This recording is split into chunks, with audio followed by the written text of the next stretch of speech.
மறைந்த முன்னாள் பிரதமர் மன்மோகன் சிங்கின் உடல் பொதுமக்கள் அஞ்சலிக்காக டெல்லியில் உள்ள காங்கிரஸ் அலுவலகத்திற்கு கொண்டுவரப்பட்டுள்ளது.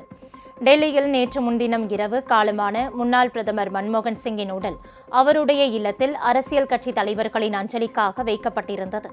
குடியரசுத் தலைவர் திரௌபதி முர்மு, துணைத் தலைவர் ஜெகதீப் தங்கர், பிரதமர் நரேந்திர மோடி உள்ளிட்டோர் மன்மோகன் சிங் உடலுக்கு மலர் வளையம் வைத்து அஞ்சலி செலுத்தினர்.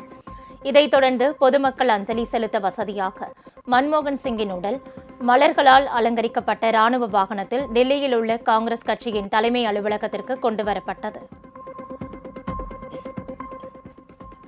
அங்கு காங்கிரஸ் தேசிய தலைவர் மல்லிகார்ஜுன கார்கே, காங்கிரஸ் முன்னாள் தலைவர்கள் சோனியா காந்தி, ராகுல் காந்தி மற்றும் காங்கிரஸ் நிர்வாகிகள் டி.கே. சிவக்குமார், அசோக் கெலாட், சத்தீஸ்கர் முன்னாள் முதல்வர் பூபேஷ் பாதல், கர்நாடக முதல்வர் சித்தராமையா உள்ளிட்டோர் மலர் வளையம் வைத்து அஞ்சலி செலுத்தினர்.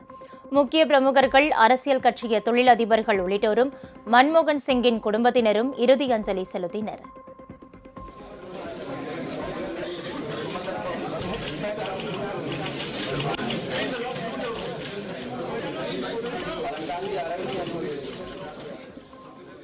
மன்மோகன் சிங்கின் இறுதிச் சடங்கு இன்று காலை 11:45 மணிக்கு டெல்லி யமுனை நதிக்கரையில் நிகாம்போத் காட் என்ற இடத்தில் முழு ராணுவ மரியாதையுடன் நடைபெறுகிறது.